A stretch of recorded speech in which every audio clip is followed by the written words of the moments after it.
सात जन्मी हाच पती मिळावा म्हणून विवाहित महिला वटवृक्षाला धागे गुंडाळतात। परंतु या महिन्यात 2 दिवस पौर्णिमा असल्यामुळे अनेक महिलांच्या मनात संभ्रम निर्माण झालेला आहे। वडपूजन नेमकं कोणत्या दिवशी करायचं हाच प्रश्न सोडवण्यासाठी आम्ही आपल्याला घेऊन जात आहोत मुळे देवा यांच्याकडे। आपल्यासोबत आहेत संजू देवा मुळे। देवा, अनेक महिलांना प्रश्न पडलाय का नेमकं वटपूजन कोणत्या तारखेला करायचं, तर शास्त्रानुसार वडाचे पूजन हे कधी करायचे?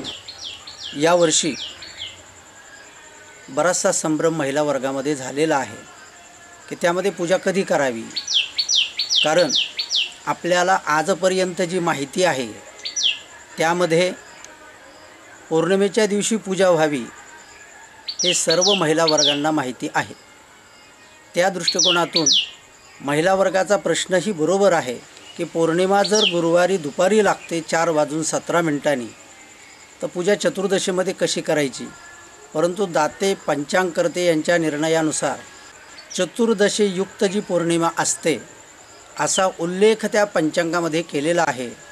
तेव्हा महिला वर्गामध्ये जो संभ्रम निर्माण झालेला आहे की पूजा केव्हा करावी, तेव्हा पंचांगातील नियमाप्रमाणे गुरुवारीच चतुर्दशीयुक्त जी पौर्णिमा आहे अशा दिवशी ती त्या वटपौर्णिमेची पूजा सकाळी सूर्योदयानंतर दुपारी 1:30पर्यंत त्या माध्यान्हापर्यंत पूजा करावी असं शास्त्रवचन आहे।